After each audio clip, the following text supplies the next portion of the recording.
так как тувинский язык является агглютинативным языком, то в одном слове могут быть сочетания разных аффиксов от разных залогов. Рассмотрим пример. Слово «подандырар». Здесь имеется основа «пода», значит «думать», аффикс возвратного залога «ан», «поданыр», «думать для себя», «подандырар», аффикс понудительного залога. Значит, смысл этого глагола в том, что заставить, понудить кого-то думать для себя. Объект А заставляет объект Б подумать для себя же.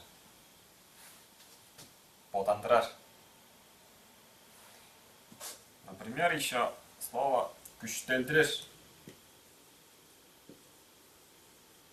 Здесь имеется сочетание «күште» — это основа «ыл», аффикс страдательного глагола, «күштелдирер». «Дыр» — понудительный залог, аффикс понудительного залога. «Күштелдирер» значит усиливать.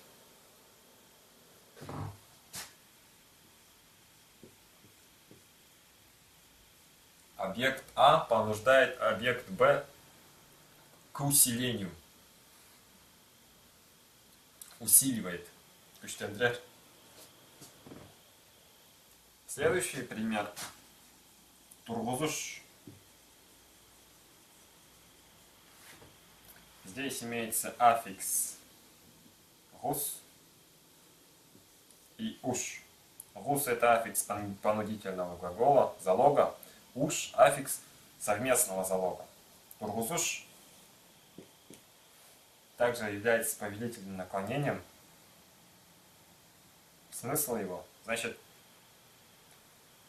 тур — стоять, помоги, заставить стоять.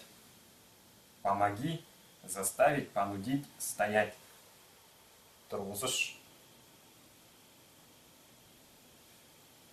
Или совместно понудим стоять.